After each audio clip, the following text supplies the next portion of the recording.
Hey folks, Randy Newberg here with another episode of Leupold's Hunt Talk Radio. Today, I've got a really cool opportunity, one I've been working on for a while.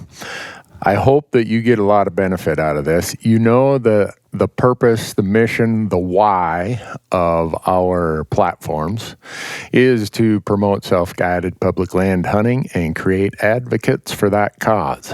Well, the public land hunting part of it becomes a pretty big piece. And when you say you're going to create advocates for public land hunting, you're required to jump into the world of politics. And I know instantly a bunch of you are going to think, oh no, politics, here we go again.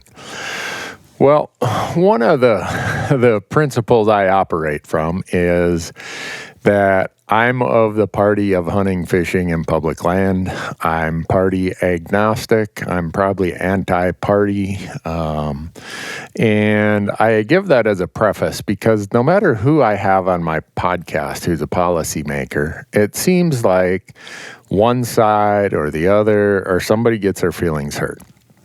Well, the other premise I operate from is if you want people to do good, you better let them know when they do good.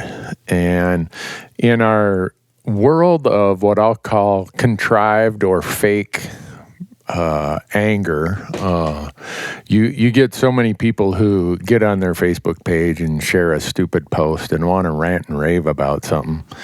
To me, about 90% of that is contrived, it seems like. I get so tired of that. And I like to talk about the places where progress is being made. And that is something that has happened recently. Those of you who follow the public land scene know that the Senate in February passed a bill. I think it was S-47. I've tried to find a name for it. I'm not sure what it is. I think it's just called the Public Lands Package. And the interesting part of it was an effort was made in the lame duck Congress to try get that passed, and it got killed and didn't make it. Well, when Congress reconvened in January of 2019, the Republicans in the Senate got it through the committee. Actually, I think it was the committee members who actually said, no, I'm gonna say this in the wrong way. So our guest is going to be able to tell you how it really happened. But the point of it is this. There were a group of Republicans in the Senate that really wanted to see this bill pass. And if you think about it, when the Republicans control the Senate and the Democrats control the House and the Republican controls the White House, you are not going to get something passed unless you have buy-in from all sides. So how could you have a Senate vote that was, I think it was 90 some voted in favor and 8 voted against. I remember the 8 that voted against causes you to scratch your head and say, what was it that caused you to vote against something that 90% of your peers thought was a great piece of legislation? So, Senate Bill 47 passed the Senate, and the Republicans pushed it through there. And then over in the House, the Democrats committed that they would take it and they would leave it virtually unchanged, I think. And by the time this podcast drops, the president will have signed the bill. And that bill, even though it's 662 pages, and it's going to have its few pieces in there that are, you can call them pork or pet projects or whatever. That's how legislation, unfortunately, gets made. The totality of it is such a huge win for conservation and public lands. You read some of the headlines, and it talks about, this is a once-in-a-generation's land, piece of land, public land legislation. It's a once-in-a-generation conservation bill. Seems that everybody who's read it, who's looked at it, agrees that in spite of the few little bumps and warts in there, it is I know I've been involved in this stuff for 30 years, and it's the biggest piece of legislation that I've seen related to public lands. And the big part of it is, you've heard us talk many times about the Land and Water Conservation Fund. And so because we don't have that much time for our guest, he's on a very, very tight calendar. I'm going to explain in advance what LWCF, Land and Water Conservation Fund, what that is. In 1964, the year I was born, Congress passed LWCF, passed it overwhelmingly. And what it did is it took a small portion of the royalties from offshore drilling and put them in an account. And that account is to be used to help pay for public benefit of parks, of roads, of trails, of access, of public lands. And some of it gets allocated to, they call it the state side. It gets allocated on a per capita basis. In other words, if your state is 5% of the population of the country, your state gets awarded or allocated 5% of the royalties that year. The other portion of it, the bigger portion, historically has been what they call the federal side. In other words, you submit projects to the fund, I call it, and the fund is used either by the BLM, Bureau of Land Management, but mostly by the Forest Service. So you submit projects that get graded and scored, and those projects get funded partially or wholly by LWCF monies. So 1964, Congress passes LWCF. Now we have this royalty stream that is supposed to be part of the funding mechanism. And the principle of it was, we're depleting one public asset, the offshore oil reserves. We should use some of that money to replace or create or benefit a new public asset or other public assets, i.e. our public lands and parks. And so we go forward with that. It had a 50-year sunset on it. So you do the math, 1964. It expired in 2014. And you heard a lot of us talking about it. And we've been operating on 1 and 2, and I can't remember, these really short-term extensions of the program with hardly any funding. Right now, if you fully funded it, there's $900 million a year of royalties that go into that account. And in years when Congress doesn't fully fund it, which I think in my lifetime it's only been fully funded one time. I think that was in 2002 or 3, if I remember right. So the rest of the money, I have no idea what Congress is doing with it, but it's not going into LWCF. This is a long explanation of a very important program. If you hunt in the West, if you have city parks or bike paths or all kinds of things, even in your states that don't have a huge amount of public lands, you have been a beneficiary of the Land and Water Conservation Fund. And the reason it's so important to Western public land hunting issues is that you read about and you hear about, in fact, I think TRCP, Theodore Roosevelt Conservation Partners, just put out last year their big report about how much landlocked, inaccessible federal land there is. Well, what LWCF is used for in many instances is to go and fill in these, I'll call them in-holdings, where maybe a road goes through a piece of private and that private landowner or that piece of private ground controls access to thousands of acres of public land behind it. Well, LWCF is the biggest funding mechanism to solve those problems. It makes management easier. It makes access easier. It makes fire management and fire control way easier. So that is how the Land and Water Conservation Fund is benefiting those of us who love public lands. And it had expired last year. Congress just let it die. And this Congress decided, you know what, we're going to do something about it. And if you read the press, at least the press that I subscribe to, you would not know who the important people are who pushed this forward. And one of those people, the most important player on the Republican side happens to be Senator Steve Daines from Montana. And he is going to be my guest on the podcast here. He's about ready to show up here. Very, very busy guy, as you can imagine, when a senator comes home for a weekend. Him giving me an hour of his time is like I found a gold nugget underneath my boot or something.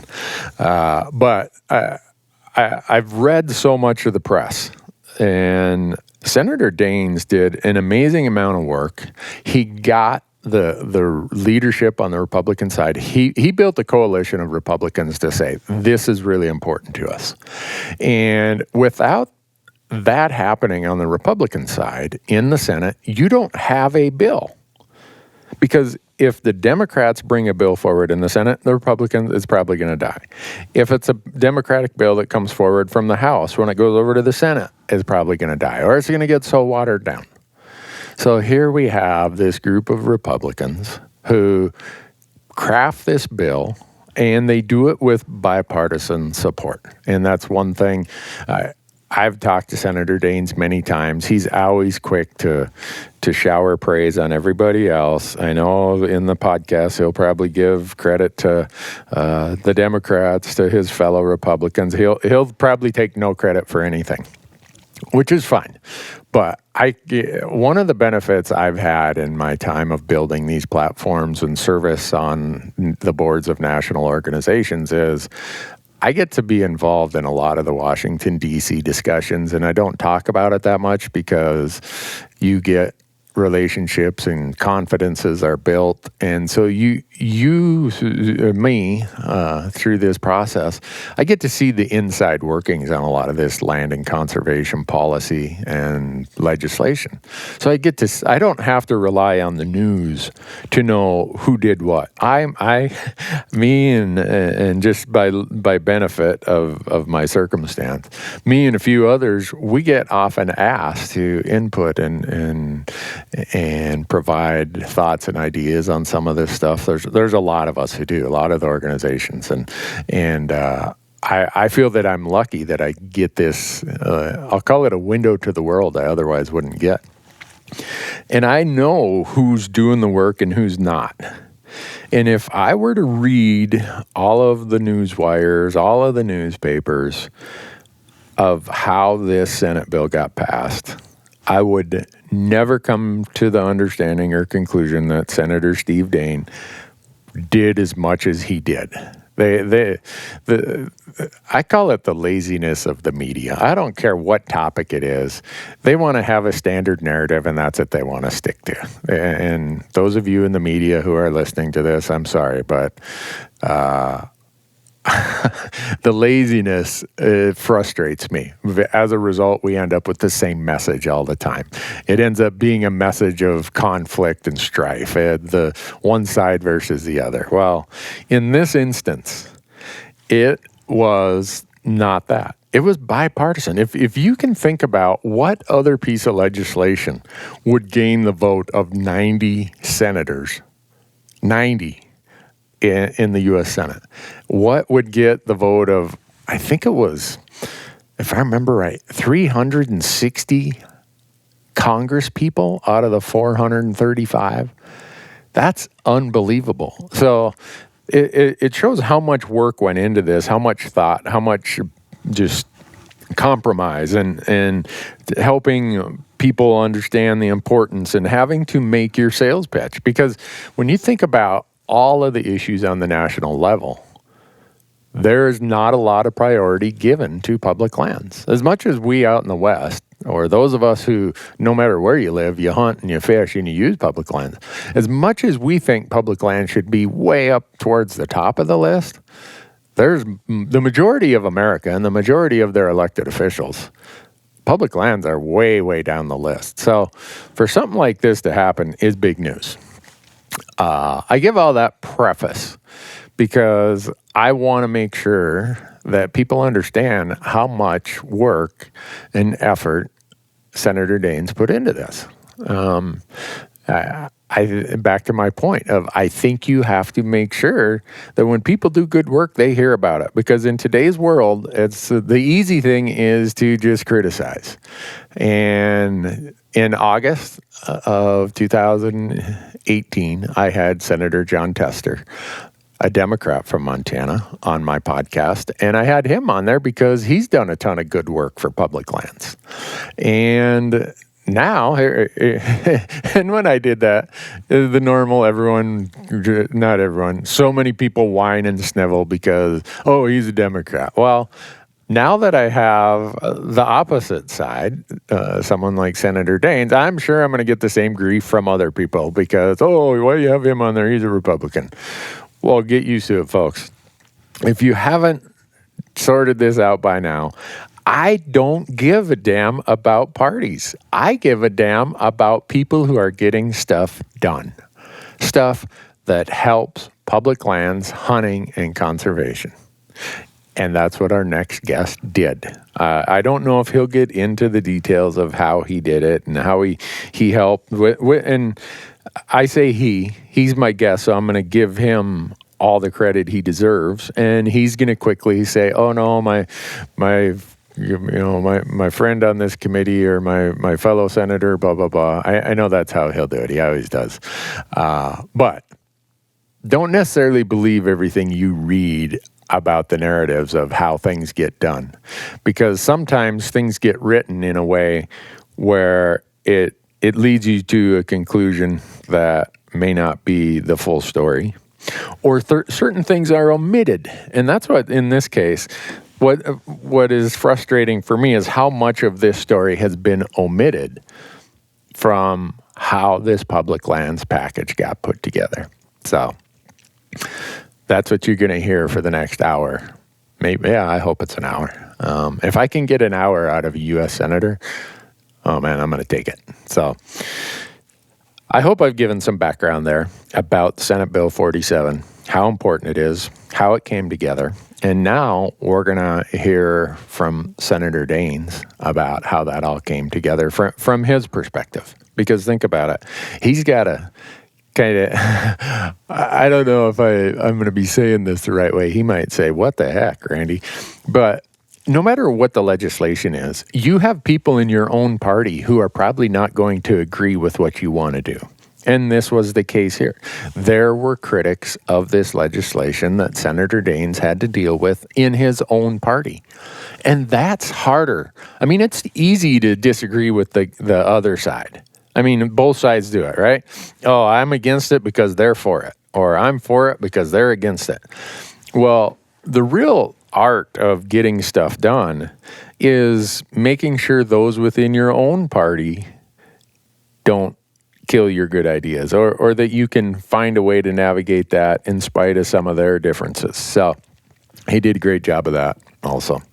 Anyhow, I could go on and on and on. This bill was the culmination of so much work by so many people for so many years. This sportsman's package that gets defeated every year, there's a bunch of features from the sportsman's package that got put into this bill. This public lands package and some derivative has been brought forth through Congress for, I can't even remember how many times a derivative of this bill has been brought to Congress. But the bill is 660 some pages long. I scanned it. I didn't read it all, but I've read most of it in a fast read. And to get something like that passed, something that big passed, 90 votes in the Senate and 360 in the House. Whew. There is hope for America. Maybe. But before I have the senator show up here, I better get these intros done. I want to thank Leupold for making this podcast possible.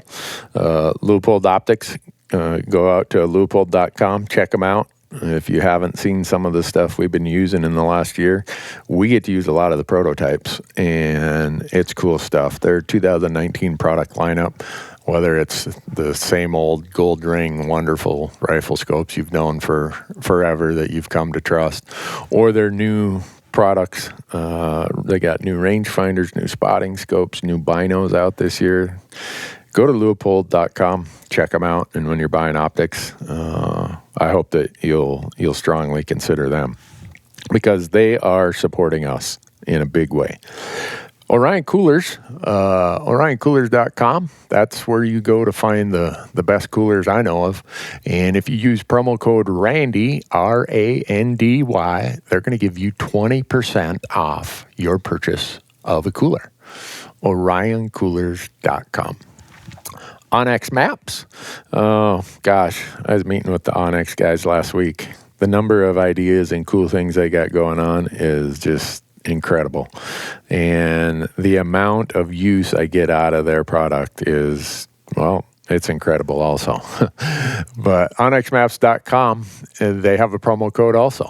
It's promo code RANDY. If you go out there and use that promo code, they're going to give you 20% off any app purchases that you might make for your smartphone apps.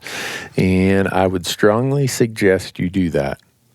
Whatever you might spend on your hunting, the small amount that you're going to spend to buy the Onyx system relative to the amount of value it provides, oh my goodness. Yeah. Just go and do it. Don't even hesitate. OnyxMaps.com, use promo code RANDY. And GoHunt.com, we're about, I'd say, 2/3 the way through what we call application season. And in application season, we use the Go Hunt system. Just their insider is how we end up with as many tags as we do. They have a kind of a subtitle to their brand. It was I think it was called or is called Be Your Own Hunting Consultant. And the information that is out there at the Insider lets you be just that. The draw odds are the best. The strategy articles of how to draw tags, how to build a strategy in multiple states for multiple species or for any species, and how to have a short-term plan, a mid-term plan, and a long-term plan is laid out unbelievably well out at Go Hunt. So, GoHunt.com, use promo code RANDY, and they're going to give you $50 of free credit in their gear shop. Yeah. $50 of free credit in their gear shop when you use promo code RANDY. And with that, I'm here at the office of Senator Steve Daines, and we're going to hit the button here now. I think he's ready. And when you hear a little click, we'll have Senator Daines on the podcast. I think this will be a good one. Thanks for being here. All right, folks, I told you I was here in Bozeman on this snowy March weekend with somebody who grew up here, hunts, fishes, pretty fanatic about it, actually. Every time we encounter each other, we tell hunting stories, and that is Senator Steve Daines. Senator, welcome to our podcast. Hey, Randy, thanks for having me. I know how busy you are, and so the fact that you would carve out a little time to talk about hunting and fishing on public land is, well, I'm very grateful, and I know our audience is grateful. Because I think most people have this perception that if you decide you want to be in Congress, you must be some urban person. And you don't quite fit that. Well, as I said, I don't live in Washington, D.C. I work back there, but I don't live back there. In fact, back there I've got a very modest little apartment that I rent. Uh-huh. I don't have a car back there. You don't? I don't. No. So I walk back and forth to work. Okay. And if I have to get somewhere else in town, I'll grab an Uber. Yeah. But I don't. I want to have a minimum footprint there in Washington, D.C. Somebody said, "Don't drive your tent stakes in too deep," right? Yeah. And I haven't. And that's because truly my passion, my love of this state is Montana. My great grandma came out here in right at the turn of the century, early 1900s, and I've always said I didn't get to pick Montana. Montana picked me because I didn't get to control my ancestors. None of us do, right? And I'm just thankful that I had ancestors that decided that she was a Norwegian, and she homesteaded up by Conrad, Montana. Okay. So, in fact, she's buried 23 miles east of Conrad, right by the Golden West Lutheran Church. Those Norwegians, they were all Lutherans. Yeah. She was a charter member of that church. In fact, she's buried there, Karin Dyrud, and then my great-grandpa and great-grandma are both buried in that same little country cemetery. Wow. And then my grandpa, now we're coming to the third generation, he was born in Conrad, and to this day, I know he would wish he was buried in that same cemetery. But Grandpa spent a lot of years in Billings, but then he passed away in Seattle. Oh. They didn't have the finances to move him, bury him in Montana. Yeah. But those are the roots. And then Mom and Dad moved to Bozeman in 1964. And in fact, Mom and Dad were at the University of Montana. My dad was going to school there, a young Marine. My mom is pregnant with me at 19. Oh, my goodness. And she's putting my dad through school working at the Missoula Merc.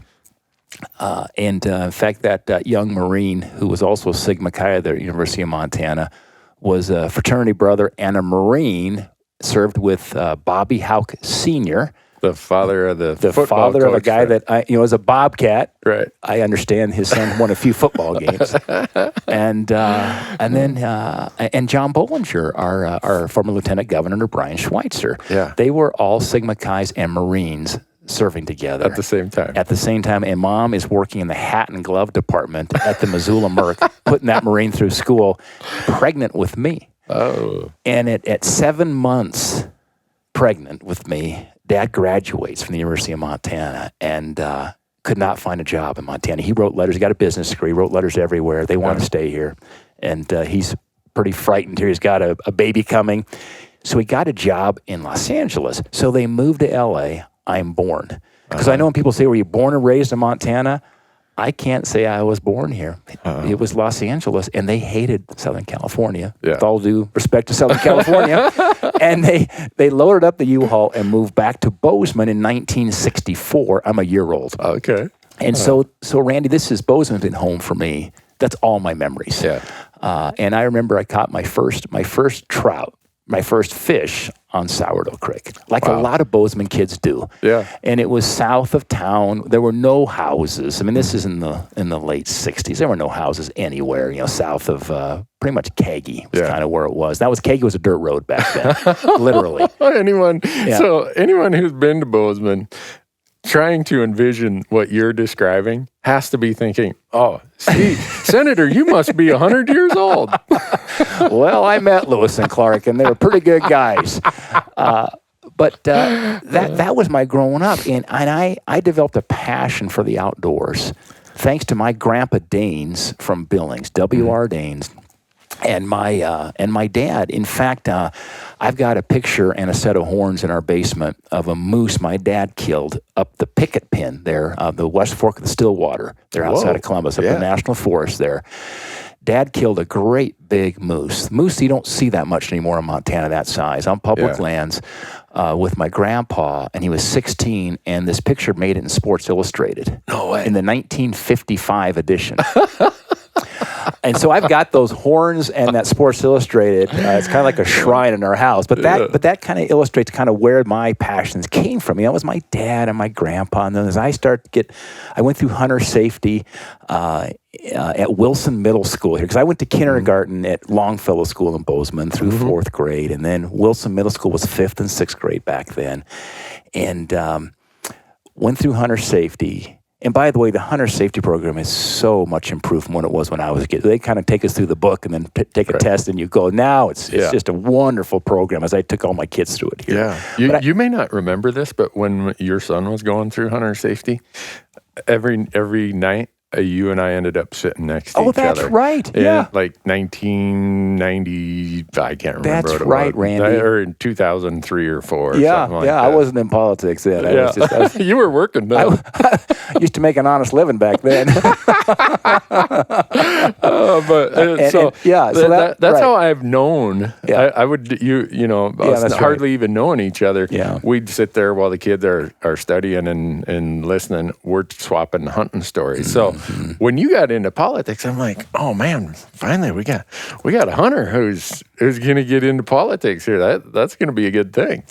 Randy, I like you, I live for those moments. And I tell you what really was a defining moment for me, when my grandpa Daines, was Wes Daines from Billings, when my grandpa passed away, and I had all these wonderful memories of early fly fishing trips. As I say, I was fly fishing before Brad Pitt ruined it for the rest of us.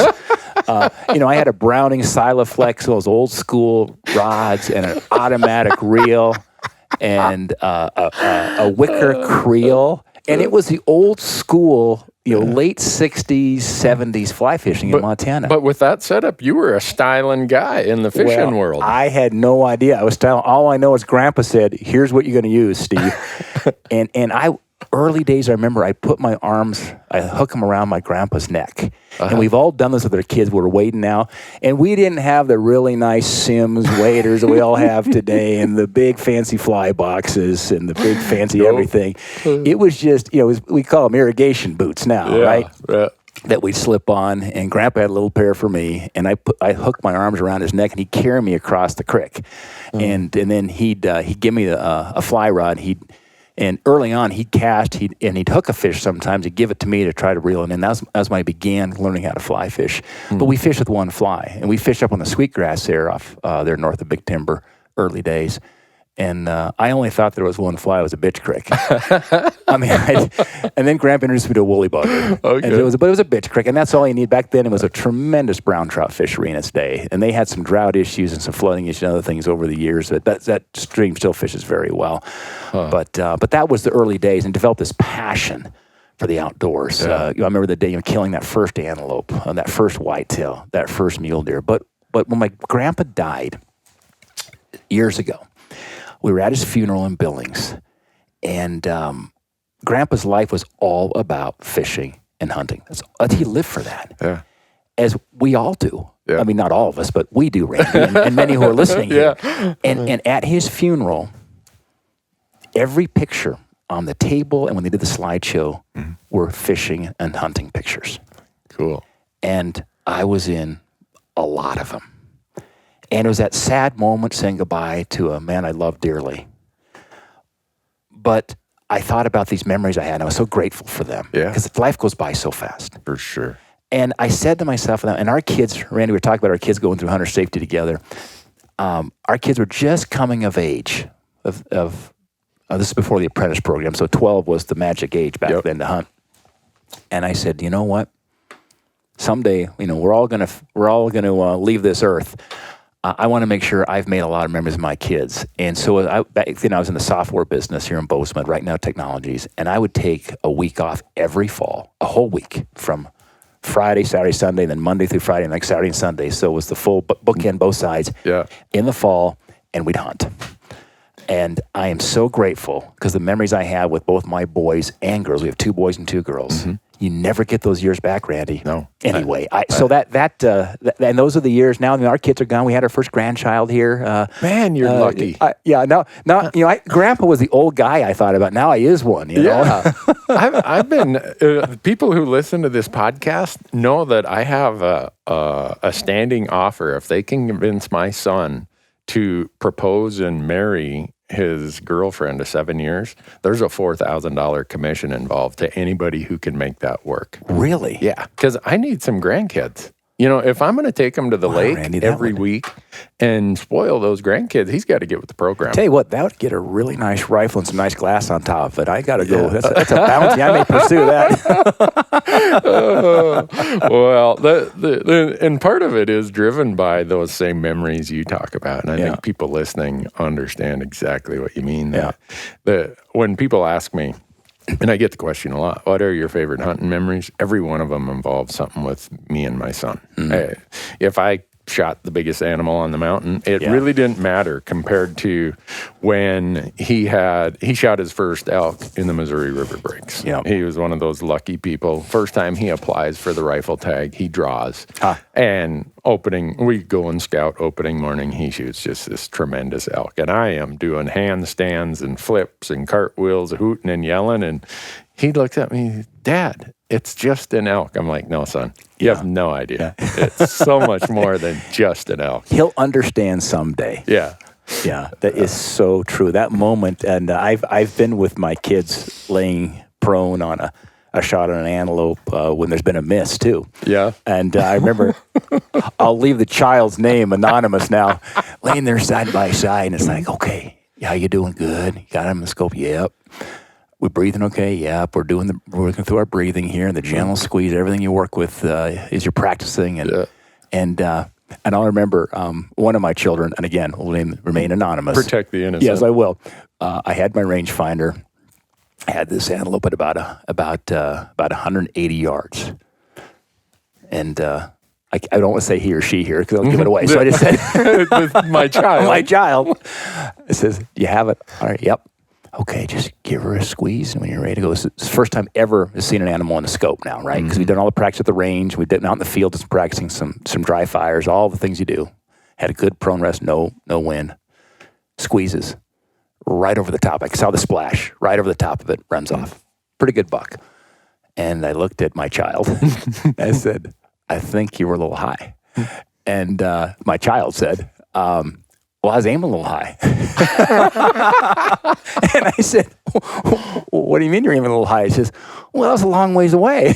Because 180 yards, that still looks like a long ways away, right? Yeah. And so my child compensated for that and decided to shoot a little bit high. Yeah. And I said, that gun is spot on. You put that crosshairs behind that shoulder, we're going to have a dead antelope. Yeah. But I was far more disappointed than my child was. Yeah.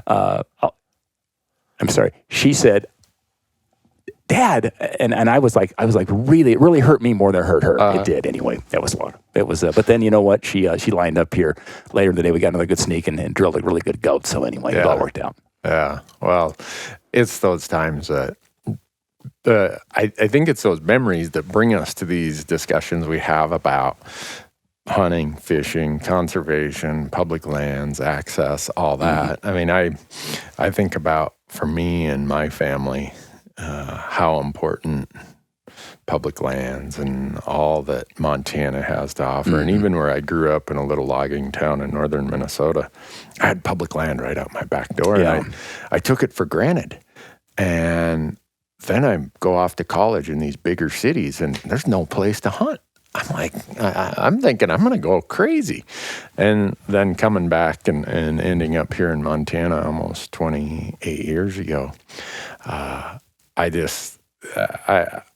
no longer take for granted these great public land places we have, and they're full of memories. Talking about the Missouri breaks with my son and the number of grouse. He and my wife. If there's a grouse in the woods and my wife has a shotgun, that grouse is in trouble.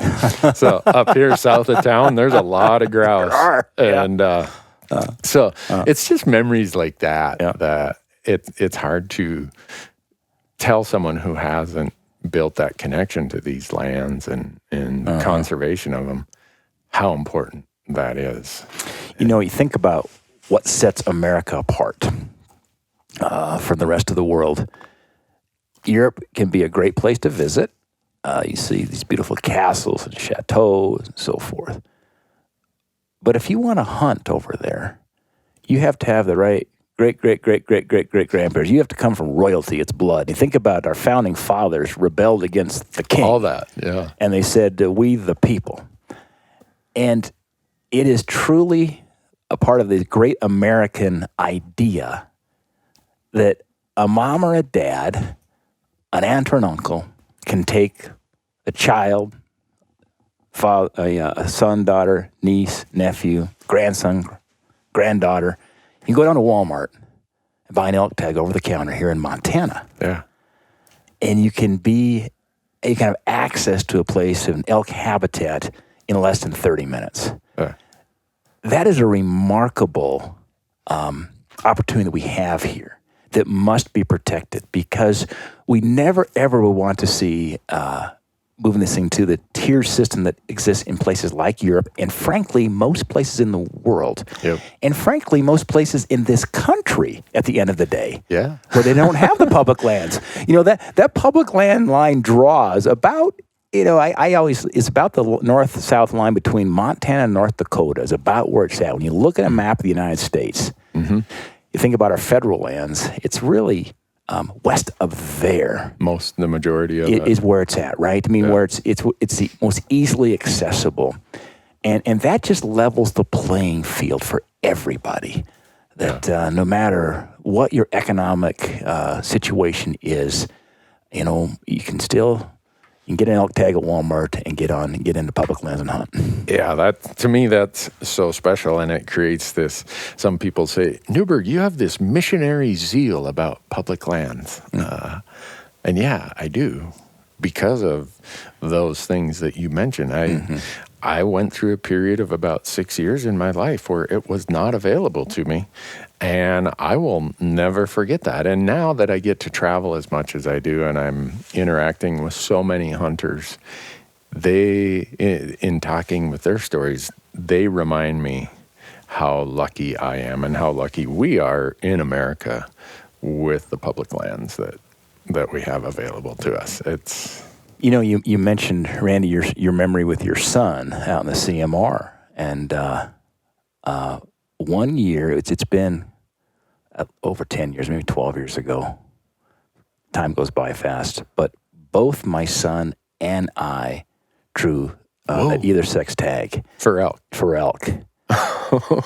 And when you're and so often when you wave your draw, you get the not successful. Yeah, right? And in fact, I just and for listeners, of course, March 15th, the deadline's coming here. I don't know when this is going to air, Randy, but make sure public service announcement. Yeah.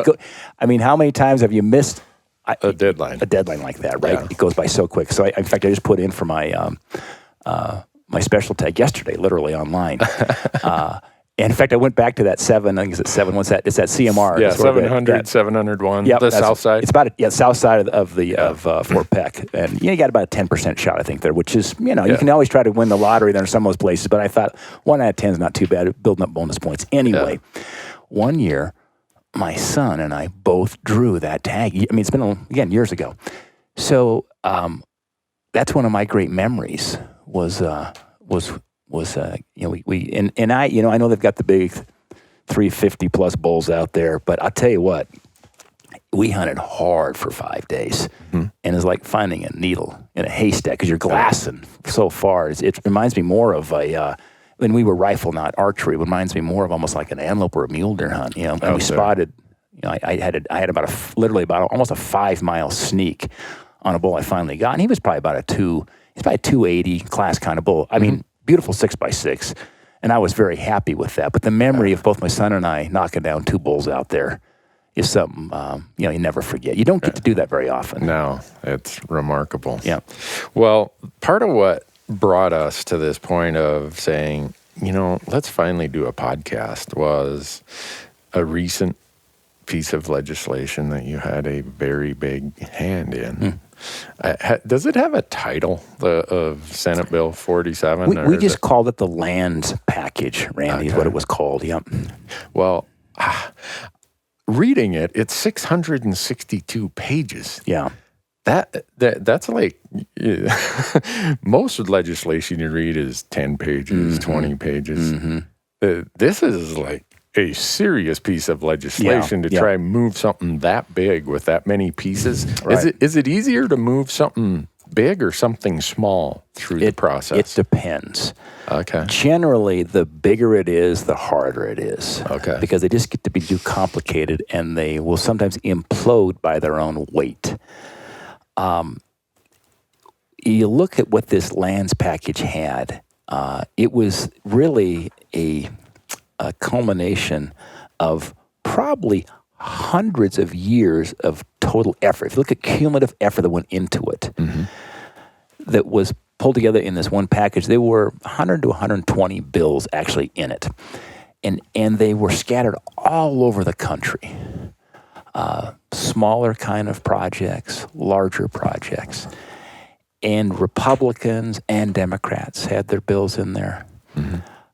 And so you think about what it takes to get it built to that point. It starts out, some of these were very locally driven, collaborative efforts where you've got a community that comes together, like the Yellowstone Gateway Protection Act. Right. There's an example where, now that one went, relatively speaking, pretty fast, even though it was years in the making. Sometimes it's decades in the making. Mm-hmm. But you get the business leaders together, the county officials, the state legislators, the private landowners that are in the area that are all get behind some, as well as the total community that use the public lands. And they put that together, and it took about 4 years. Remember when Colin Davis came back to D.C. the first time with, owns Chico Hot Springs there.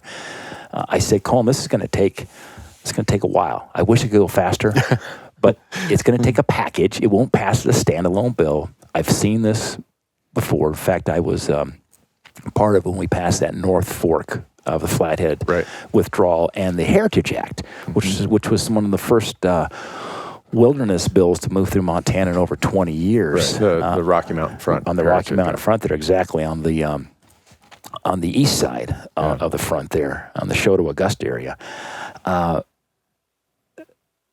That was something I led on the House side with John Boehner and Republicans in control of the House. And then John Tester and then Max Baucus were leading on the Senate side with Harry Reid in charge, and President Obama was in the White House. Mm-hmm. And we worked together and got that through. But it took a package. And I saw that if you're going to move something in divided government, it takes, even in undivided government, if you have unified, it still takes bipartisan support. So back to what we saw happen here in this last package is it was we almost got it passed, that package, in December. Right. And I had one of my colleagues, a Republican, that objected. Yeah. And I brought that up on a prior podcast, so that's not news to our audience. Yeah.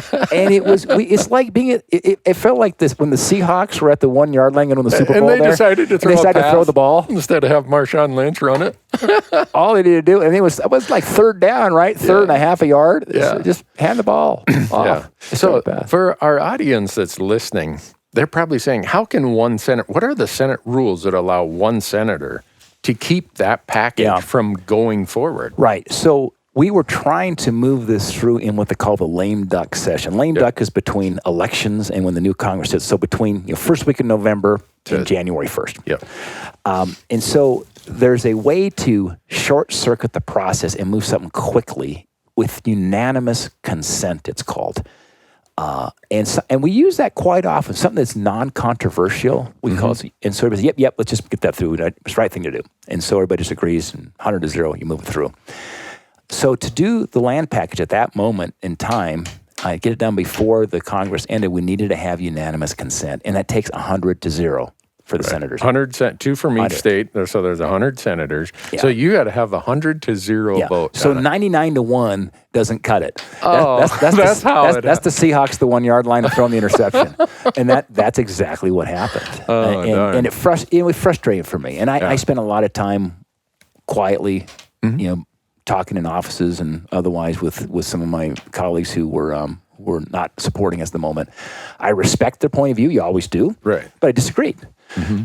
Anyway, when we saw we weren't going to get it passed, it was actually Martin Heinrich, senator from New Mexico, and Martin's an avid outdoorsman. We love, during the fall, if you ever see us on C-SPAN on the floor, I mean, if your listeners are watching C-SPAN, they need to get a more exciting life. But anyway, if you happen to turn on C-SPAN, you might see us on the floor of the Senate, and there we're all in our suits and ties, and we might be looking at our cell phones together here, and we're probably comparing hunting stories, and I'm not making this up. Martin's a Democrat in Mexico and Republican from Montana, and he loves to hunt elk, loves to bow hunt.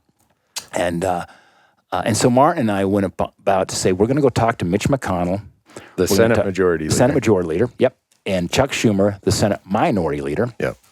Nancy Pelosi. In the House. Then the income would be the Speaker. And then Kevin McCarthy, who's the House Majority Leader from California, and get their agreement that when we come back in January with the new Congress, you will make this a high priority and give us a shot in January, at the latest February. And they all agreed. That was a remarkable moment because typically lands packages, they will tend to get set maybe on the back burner compared to court nominations, defense appropriate. I mean, there's all these important things that take up the time. Just running government. Now, those of us out west think the lands package is a high priority. And sometimes we get outnumbered because just population-wise, we don't have as many people as they have on the east side of this country. Yeah. But the good news was they agreed to it. So sure enough, I happened to be presiding over the Senate in January one night, and there's called Rule 14. What Rule 14 is when the majority leader, McConnell, comes down and he says, I'm going to do Rule 14 on the lands package. What that means is it short circuits the process. In other words, it immediately pulls it out of committee and right to the floor of the United States Senate for consideration. So the Senate can either move at the speed of drying paint or it can move at the speed of light. Okay. And there we saw it move fast. Wow. And it was thrilling to watch that. So now we got a live round, using a little hunting terminology here, there on the floor of the United States Senate. And so Martin and I are texting each other and says, Martin, to find out how you guys are doing on your side, I'll find out my side here, because we didn't want any reindeer games to go on here and try to stop this.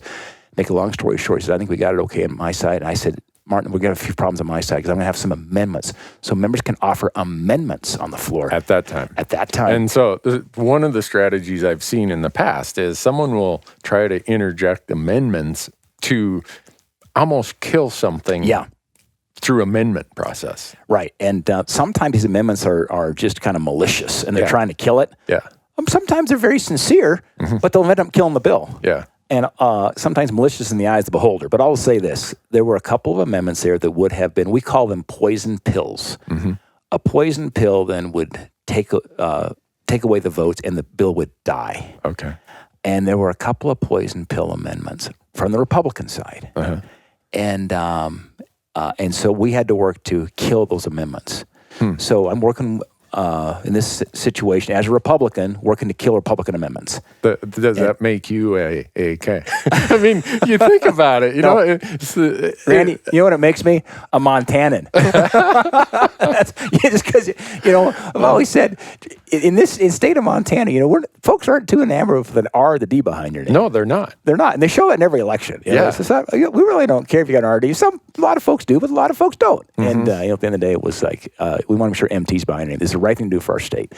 So anyway, we were able to kill these amendments, get it passed 90-8. Yeah.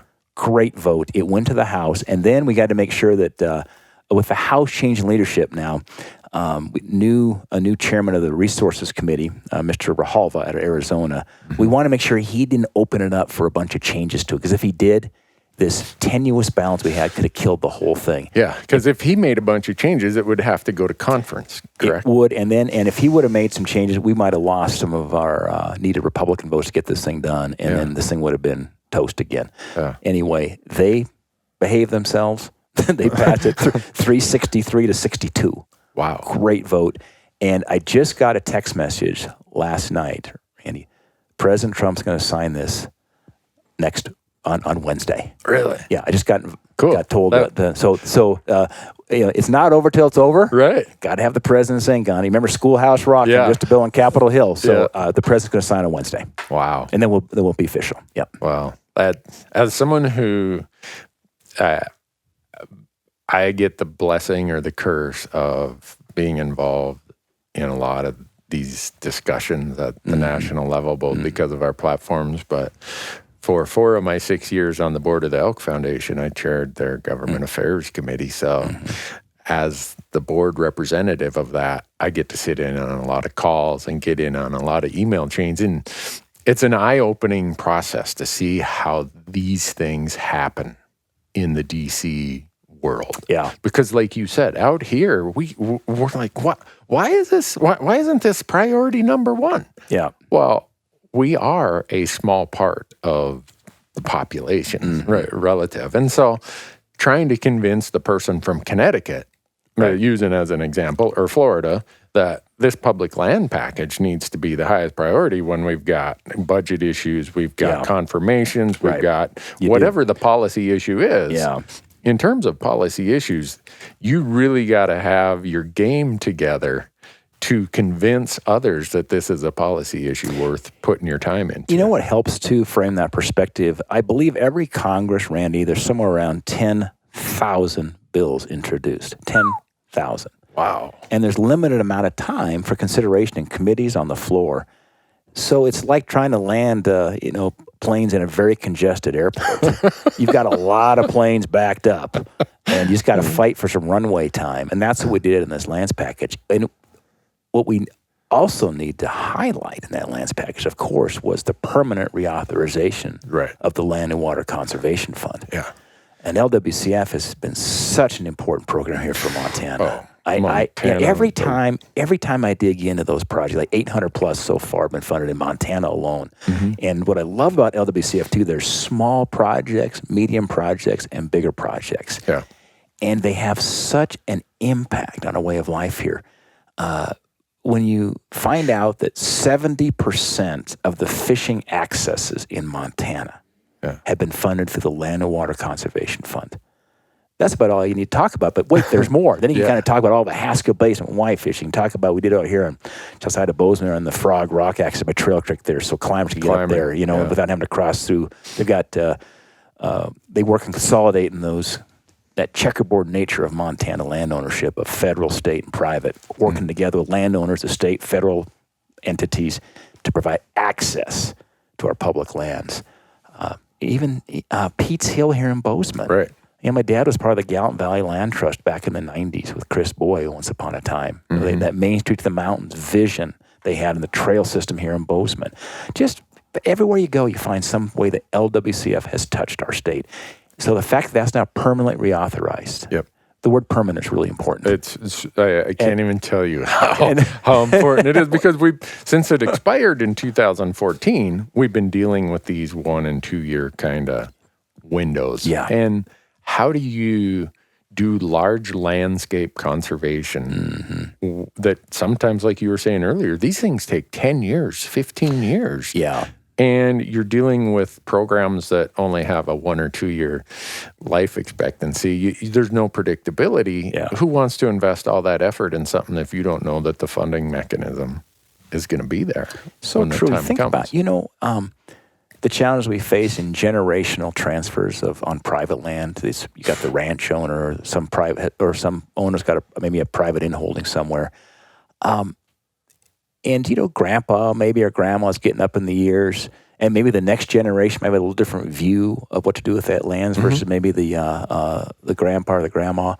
And if you have the uncertainty about this program, then the family sometimes say, well, I don't know. This is one more uncertainty. I've got enough uncertainty in my life anyway. Now I got the federal government to worry about whether this thing gets reauthorized or not.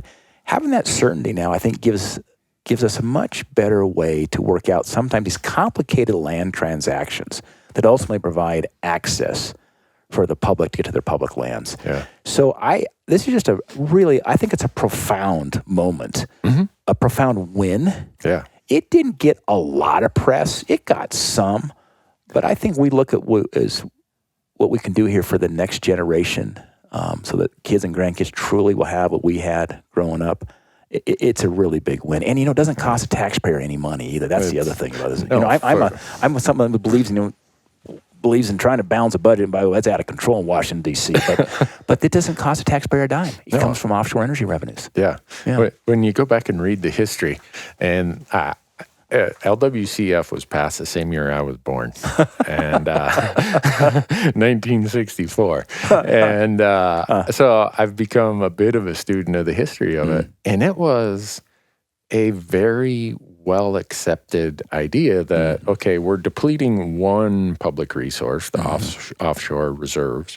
Let's use that money, up to $900 million of these royalties, to, in effect, replace or at least provide different public assets. Yeah. And that was kind of the gist of when you read some of the comments on it at the time. And so it's great that we have that program, and there is a funding source.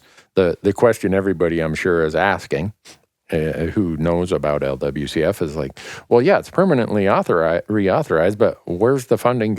How are we going to get full funding? Well, without having the framework in place, there is no discussion about funding. That's really true. Think about it. The permanent reauthorization is like getting the ticket into the game. Yeah. But now we have a season pass. We get in there every year. In the past we weren't sure if we were going to get a ticket to the game or not because we got to reauthorize it. Now we've got a season pass. So thinking of it using that analogy, now we got to see how good we can get the seats, and the better funding. And So we're about $430 million right now, because we got another $10 million in that border security package here. Right. So we get some incremental wins, but we're still less than half of where we should be where we once upon a time were, in the $900 million plus level, and that's the next hill to climb. I support the mandatory full funding of the Land and Water Conservation Fund, but it's like summiting Everest. We're at Camp 6 right now, or Camp 5. We got a couple more camps to summit, but doggone it, it's sure nice to be out of base camp. Yeah, that's a good way to put it. Well, from my standpoint, someone who watches this, and I'm now termed off the Elk Foundation board, so I can speak with full disclosure, with not speaking for the Elk Foundation. I termed out last weekend. Oh, really? Yeah, you can do 6 years. And I'm sure my fellow board members are like, whew, about time we get rid of that troublemaker. But sitting on that board, and I just use the Elk Foundation for an example, but you've got the Nature Conservancy, you got a whole bunch of Trust for Public Lands who do large landscape projects. Yeah. It's really hard to send your land staff out there to work on projects when there's no certainty of how are we going to, where are we going to find the matching dollars? Where are we going to find participation? How's the Forest Service or the BLM going to be able to be part of this if they don't have LWCF? Yeah. And a lot of, without that, so many amazing opportunities would have just went by the wayside. Yeah. Because like you say, these generational transfers, I see it in my CPA life all the time, is grandma, grandpa, or mom and dad, the kids went off and they realize what hard work ranching or farming is and how risky it is. Right. And they say, I loved it, but I know. Randy, I see that. And again, we all know one size doesn't fit all, but I have seen the situations, you have too, where that older generation lived it and breathed it and loved it. Mm-hmm. And then the grandchildren come along and just see it as, well, I've got other things I want to do. They don't see it as a priority and a passion. Yeah. And we want to make sure we capture that passion that maybe that older, and this can invert too. Mm-hmm. I mean, grandma and grandpa can maybe have less the passion as the grandkids, but the point is exactly right, is that the permanence now gives us a framework of which we can, I think, put more certainty in this process. Yeah. And that's a good thing. Right. And a lot of those people are very concerned about what happens with these lands. They do. They might be the generational people who always allowed access across their property. Well, Randy, we know. I mean, we're about the same vintage here in age, but the older you get, you start thinking more with the legacy, right? Kind of what you leave behind. We all recognize some point. Nobody gets out of this thing alive, and so I think that heart for preservation, conservation, and legacy, more often than not, will be with that older generation, and they just want to make sure they protect it for future generations. Yeah, well, this is a very important tool. Since people across the country listen to our podcast, I don't want to be too Montana specific, but if you ever come to the Yellowstone area, everything that you see, every mountain you drive by has an LWCF project. If you drive from Livingston to Gardner, because you're coming in the north entrance of the park, you're going to go by the Royal Teton project. That Royal Teton, 2004 and 5, I believe it was. I might have my dates wrong. That might have been 2000. That was funded with LWCF. If you go to Big Sky to go skiing, look across to the east and you see Porcupine. The Porcupine Game Range used to be checkerboard. We filled in that checkerboard 97, 98 with LWCF. Yep. You go further south and you go to Taylor's Fork, the main migration corridor where wildlife comes out of the northwest corner of Yellowstone over to the Madison Valley. They go through Taylor's Fork. 2005, that was all solved with LWCF. So the footprint of LWCF, all the fishing access sites you talked about, but for anyone who uses public land, whether you hunt like I do or hike or camp or whatever, somehow, some way, I need to do a visual map that says, here's where you're now able to hunt and fish and hike and do whatever because of this program. And I can't even tell you how excited I was when the word came that the Senate was going to let you guys do it. Yeah. And then even more excitement.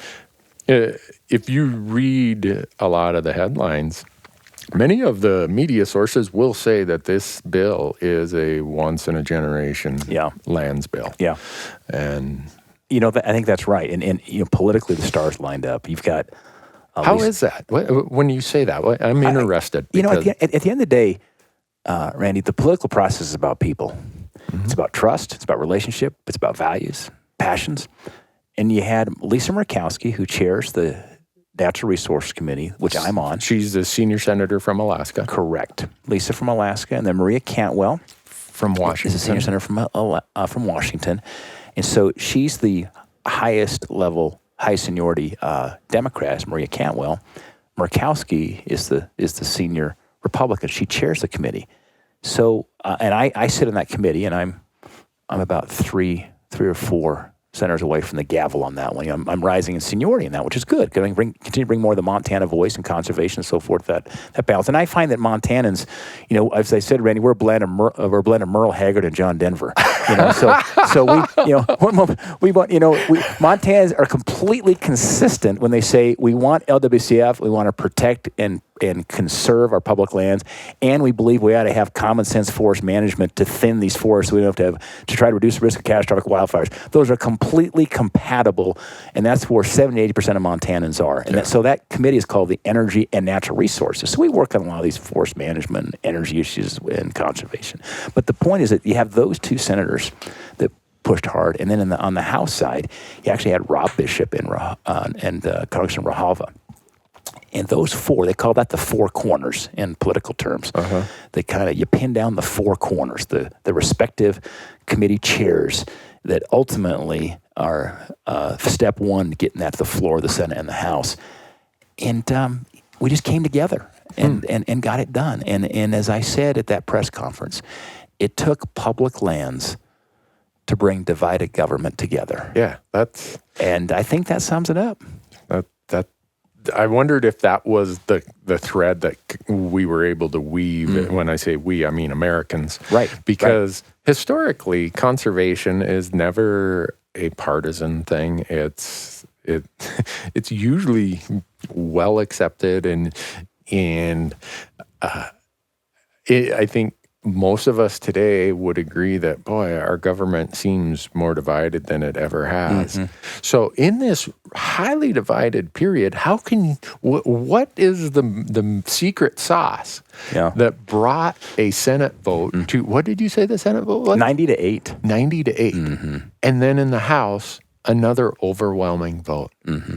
That's remarkable.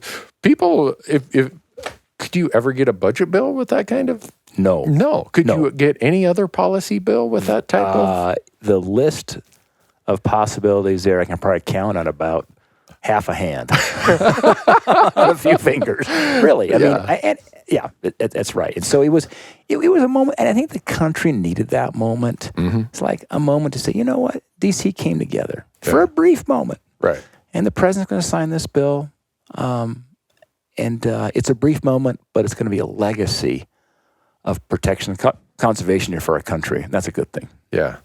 Well, for me, I'm just, people who know me, they're like, Randy, you got nothing but a big smile ever since that passed. And part of it is someone who, all the people I know, and I'm just one of hundreds or thousands who have been advocating and pushing towards this through either our individual efforts, or a lot of times it's through the groups we work with, and it's just remarkable. And I'm glad that you were able to bring one side of it together, and you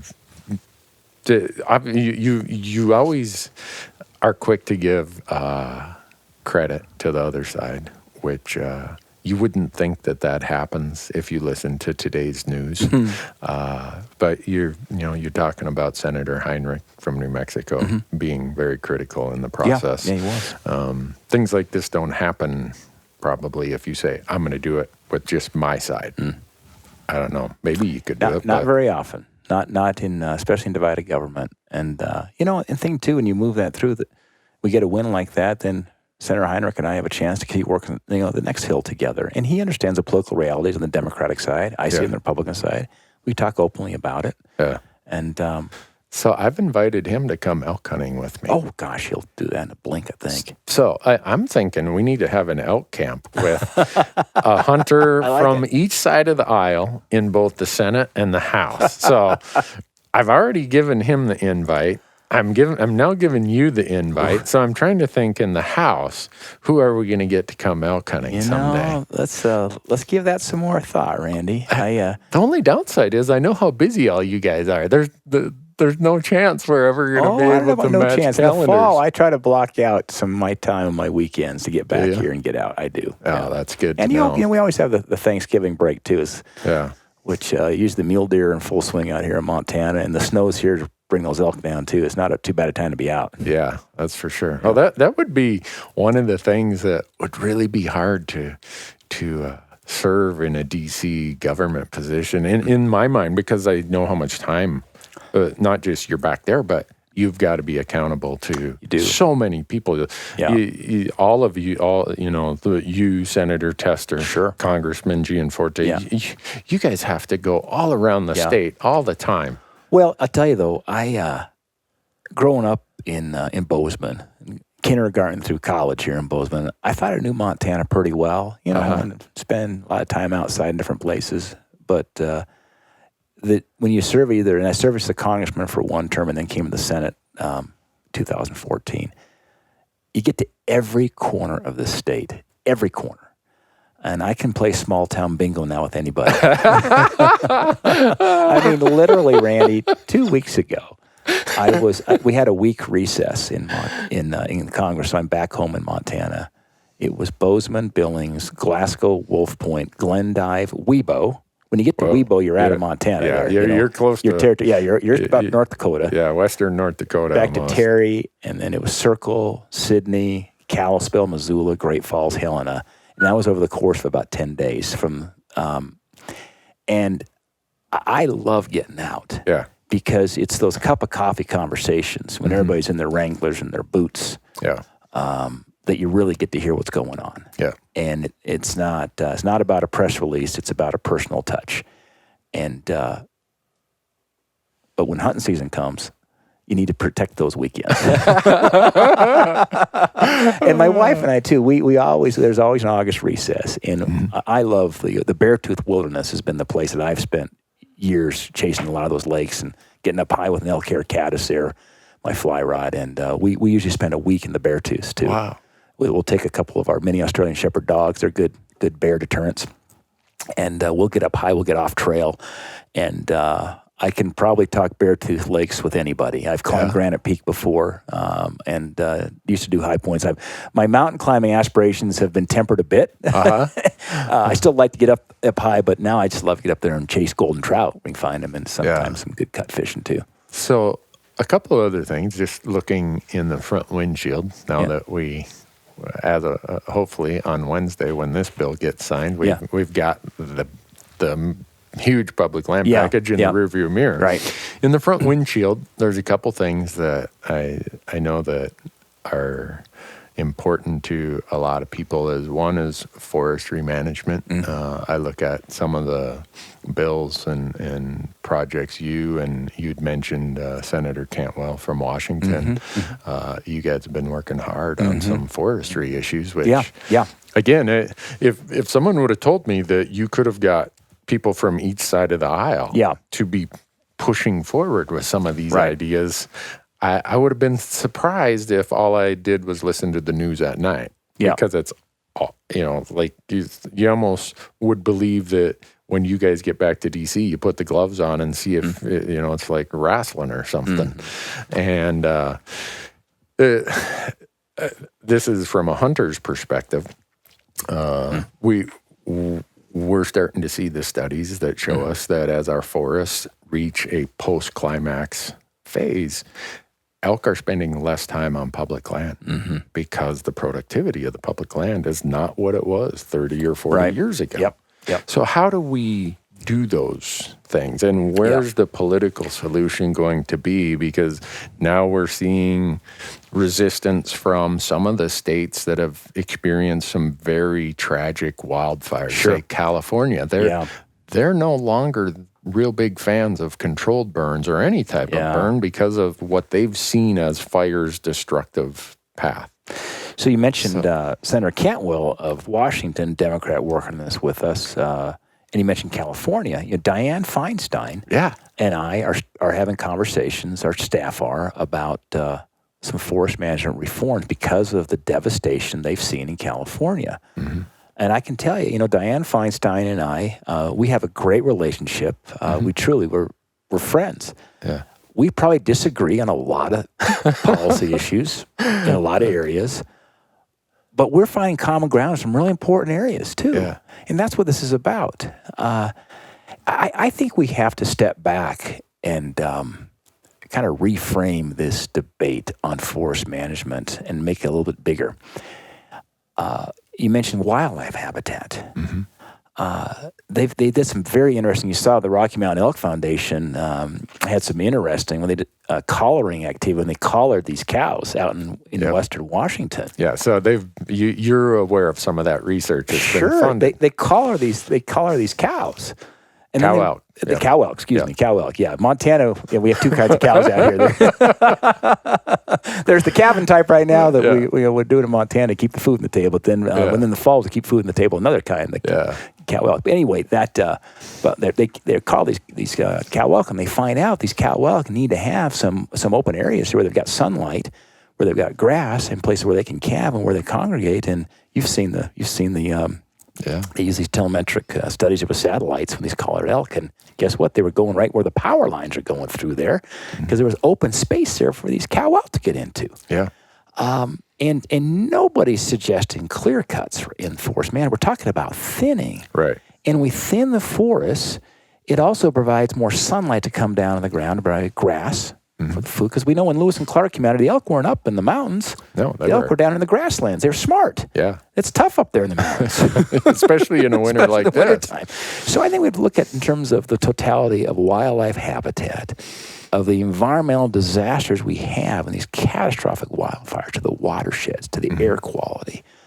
And there's common sense that can be found here, and we must find it. Not to mention what it's doing here to our sort of impoverished counties. You have to go out to where you were talking about there, your logging background, and your family. You go out to some of these counties in western Montana, they're in poverty levels. Yeah. They can't touch, their logging industry is gone. Mm-hmm. The elk habitat has been really compromised because it's getting so thick. The elk don't want to be There's really nothing thick there. Right. And so we've lost the jobs, we lost the tax revenue. We've got county commissioners having to go out and jump on road graders to plow the roads because they had to lay off the road county road crews because they don't have money, because there's no revenues coming in from these counties that have 70, 90% federal lands in their counties. Yeah. The Libby loggers up in Lincoln County, there's no longer a sawmill up in Lincoln County. Right. They should call them the Libby lawyers, because there's just lawsuits now. There's no more loggers. And so that's the challenge we face here, and Montanans want the balance. Right. Nobody wants clear cut. We're not talking clear cut. We're talking about thinning and common sense, right? So that at the end of the day, either we're going to manage our forest better, or they're going to manage us. Yeah. And that's what we see here in Bozeman. In the fall, or in the summertime, in August. Well, if we all have our families come out and visit and want to tour the state, we can't even see the mountains. Right. I'll show them pictures of my cell phone. This is what the Bridger Mountains look like on a nice day. Today you can't see them because of smoke. Yeah. And we wouldn't be shooting straight if we said that if we do this, we'll eliminate wildfires. No, wildfires are a natural part of the ecosystem, but we can reduce the severity and the frequency of them by better forest management. Yeah. And for me, these studies you're talking about, like I said, my 6 years on the Elk Foundation board. Elk Foundation contributes money to a lot of this research, and we get some of the preliminary findings. And it'll be interesting to see when these final findings come out, because scientists, they want 100% confidence rate. They don't want any cats out of the bag before every T's crossed, I's dotted, peer reviewed, blah, blah, blah. Well, one of the things we're finding is there's a reason that we have this weird dynamic of elk populations being very high compared to what they were 30 or 40 years ago. But access to elk on public lands has not really changed. If anything, the last 10 to 15 years, it's going downhill. Right. Because the public land productivity has nothing there for the elk in many instances. Right. Why does an elk want to hang out in an absolute black timber forest with no food? Right. So last time I checked, when an elk wakes up, the first priority is to eat. Yeah. They focus all day on food and eating. Calorie preservation combined with calorie consumption. Right. So they want to expend the least amount of energy. Trout do the same thing. Elk do the same thing. It's part of the natural ecosystem. And when the elk run out of food, where are they going to go? They're going to the hay fields and the alfalfa. Right. And they're coming off the public lands. They're going down the private land. And here we have one of the frustrations. When we drive by, we look, you see hundreds of elks out there on the pivot. Right. And you get up there in the forest. And so this is where I think we have to think about this debate on forest management. It's not just a timber war. No. This isn't the debate of the 70s on clear cut. The way that we harvest and thin timber today is so sound, and it's so common sense. It's a thinning process. You have to thin the forest, right? Yeah. And we do that, we'll have better elk habitat. Yeah. It's not that complicated, Randy. No, it's not. And when I jump into that discussion, everybody says, look, Randy, your brother's a logger. You come from a logging family. You worked in a sawmill when you were in college. Yeah. You only see it through the lens of a logger. Mm-hmm. Maybe that's true. But I think, see it more through the lens of a hunter at this point in my life. And there is no doubt that the value these lands have are compromised when they're not managed properly. And if we're going to take controlled burns and other things off the table because of the risks that some feel, or you really can't do a controlled burn next to an urban area or next to human subdivisions or just human activity. So what's the other alternative? Someone have another alternative besides mechanical treatment? And I know as quick as you say logging, instantly they're up in arms of, they're just anti-logging. Yeah. They don't know much of what it really constitutes, but you look at those places that have been treated properly, and we know how to do it properly. We do. That, to me, to close the circle here, or the loop, to read some of the things and hear some of the things that you and Senator Cantwell are working on, I hope that we can see some of that eventually gain steam and kind of like this lands package did. And we have too, we have the Montana delegation working together, Senator Tester, Congressman Gianforte, the three of us pushing on forest management reform. We got to have it. Yeah. And I think we just have to think about this is, again, this isn't a timber war. This is a conservation discussion. Exactly. That's what it is. It really is. Landscape conservation. It is. And it's a habitat discussion. Mm-hmm. And at the end of the day, too, it is about the importance of jobs. It all ties. We solve a lot of these challenges we face in Montana because there's a place like Bozeman here. We're this pocket of prosperity in the state that does not represent most of Montana. No. The funniest thing about Bozeman, it's a great town. The best part about it is 20 minutes from Montana. And the people, the folks who have been here a long time get it. Yeah. The folks who were offended by that comment moved here 10 years ago. Yeah. But that's just, and I love my hometown. Yeah. But I tell you what, you jump in my pickup. Let's go out to Libby, Montana. Mm-hmm. Let's go out to Eureka. Let's go out to Westby and Ekalaka and Circle and Terry and Chinook and these small little towns right now that are struggling. Yeah. And so you look at if we're not careful, this economy will turn into the rich and famous will be able to live in Montana, and the average working person can't. Right. And so this is fighting on behalf of working families in Montana who want to live in Montana, raise their kids here, and that old buy your elk tag at Bob Ward's or at Walmart and hunt. We can't lose that. Yeah. That's an important Montana value. So I think this requires a continued thoughtful discussion. Yeah. Well, for me, my wife would move to Malta, Montana tomorrow if the winters weren't so bad. My wife is a walleye fishing nut. Really? Yeah. So we spend our summers, at least 3 weeks of summer up in Phillips County. Interesting. Yeah. And if ever you need some walleyes, let me know. My wife might part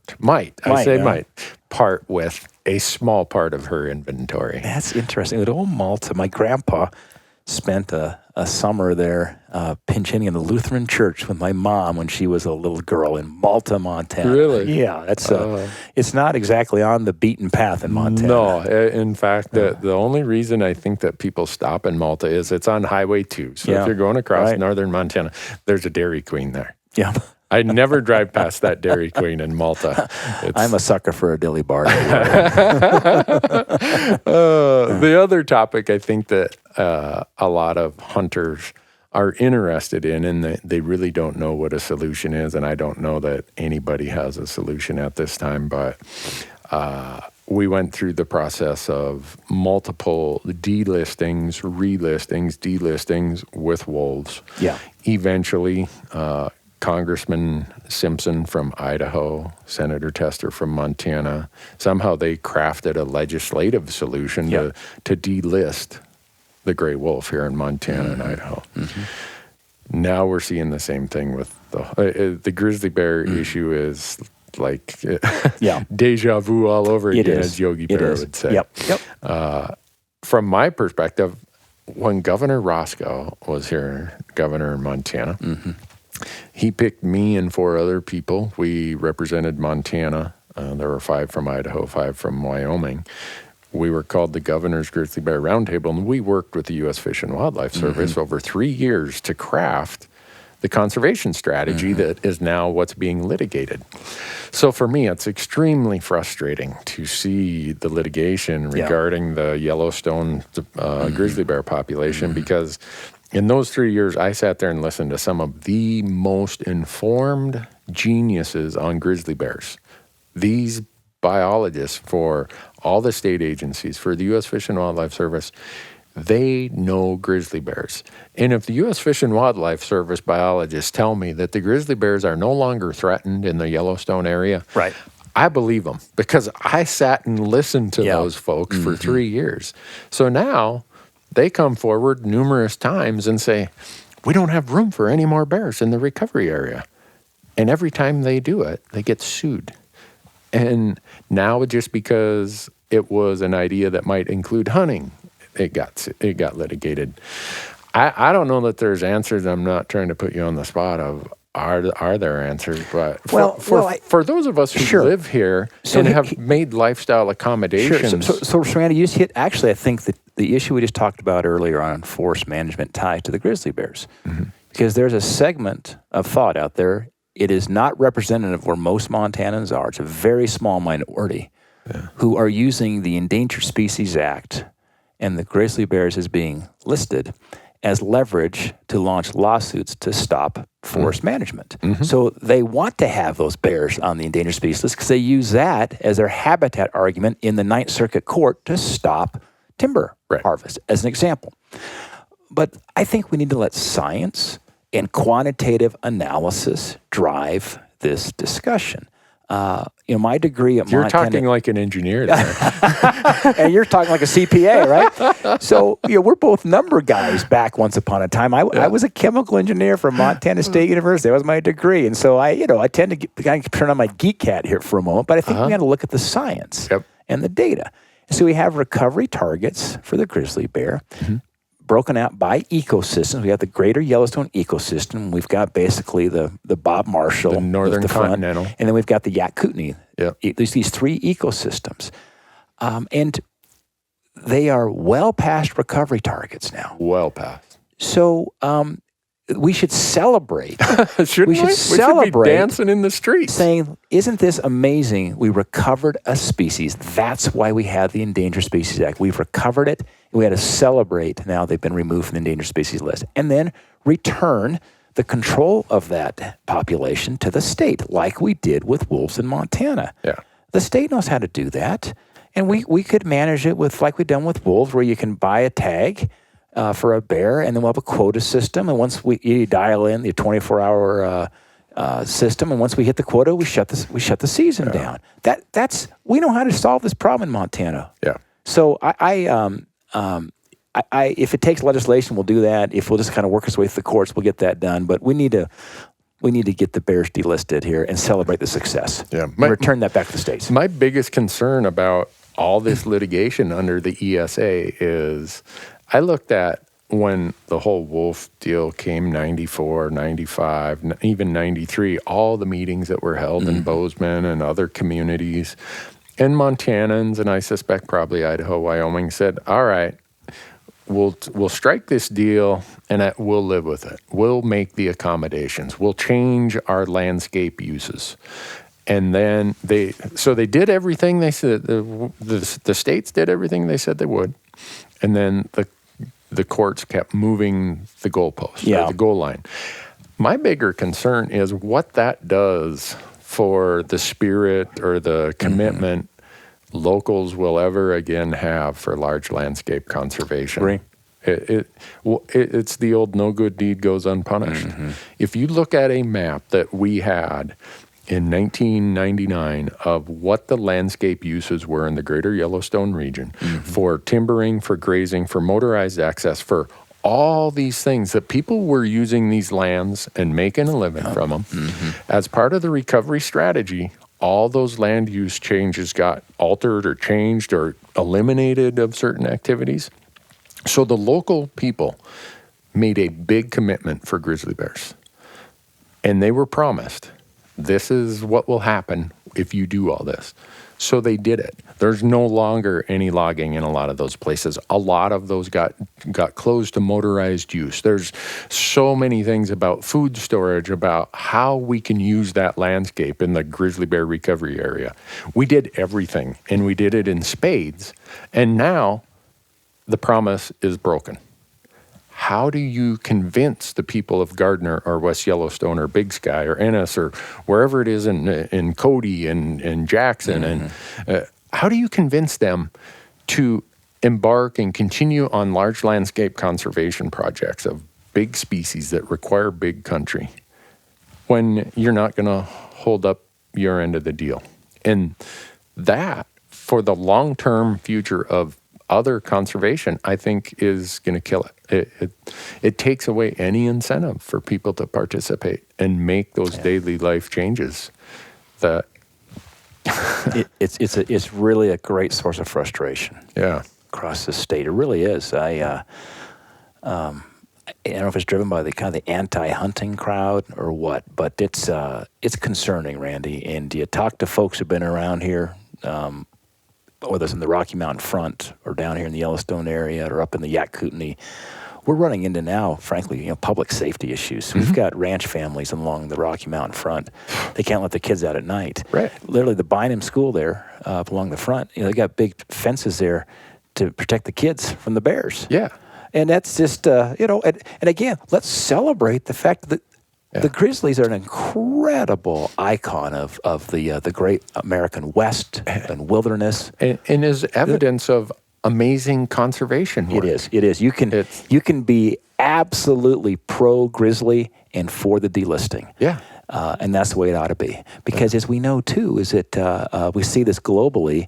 If you return the management of a species to a state and allow managed hunting of a species, it's one of the great ways to conserve a species. Right. We see that in Africa. If you want to protect the elephants, it's actually the hunters and conservation that fund the programs to stop the poachers. Right. So you do it legally here, and the populations actually go up. They don't go down. Yeah. And the same thing will be true here with the bear. So it's time to delist them. Yeah. Well, the NPR did a really good article about the ranchers up on the Rocky Mountain front and how they've done everything to accommodate and live around grizzly bears. Yeah. And if I was one of them, I would be so frustrated at this point. And I suspect that, that article demonstrated how these folks are. Our ranchers in Montana are very frustrated. It's it's become one of their top issues, whether it's on the cattle side or the wool growers.